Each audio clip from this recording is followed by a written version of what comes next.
Welcome to my American History Notes Revised. I'm still continuing through with some precepts or forerunners of religious liberty. So I'm going to continue, just pick up where I left off. So, with the publication of the greatest English Bible called the Authorized Version and the advancement of printing, the Bible was getting out amongst the public in greater numbers than ever. Crates with the written word of God arrived for sale and distribution in New England. The country was about to take off with God's written word readily and cheaply available.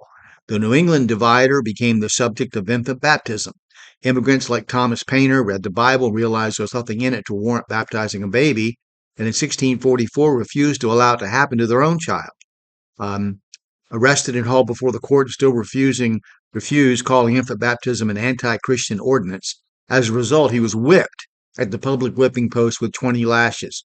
Governor Winthrop wrote, Anabaptism increased and spread in the country, which occasioned the magistrates at the last court to draw an order banishing such as continued obstinate after due conviction. Unquote. Now, Howard Knollys came to preach in 1638, but was driven out by the authorities and preached in Delaware, where a large number of Welsh Baptists had taken root. Samuel Gorton prompted the Boston Court of Deputies to not only invoke banishment but order death for his followers. He founded the Rhode Island town of Warwick in 1644. Boston's religious tyranny helped supply the population of Rhode Island.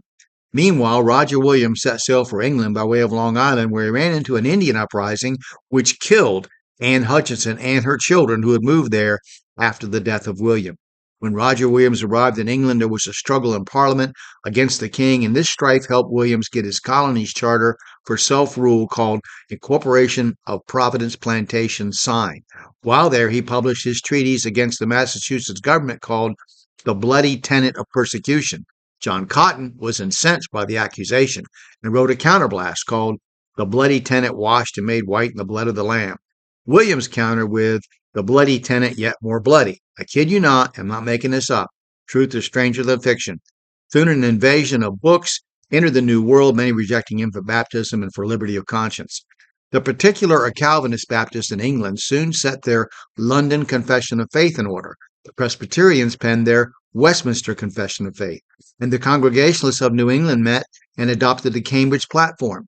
Rhode Island, the dissident territory, was excluded from the deliberations of the rest of New England. In 1647, the colonies of Rhode Island and Providence, Newport, and Warwick united in one government.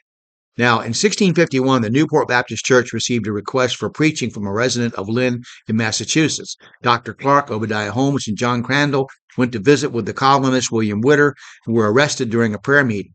While the others eventually were released, Obadiah Holmes was singled out for the sentence of 40 lashes at the Devil's Post, capital punishment, -10, which is the same penalty given to adulterers, rapists, and counterfeiters for condemning infant baptism.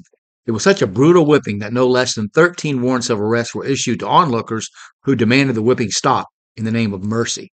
We're going to talk next about Henry Dempster to begin with in the colony of New Haven.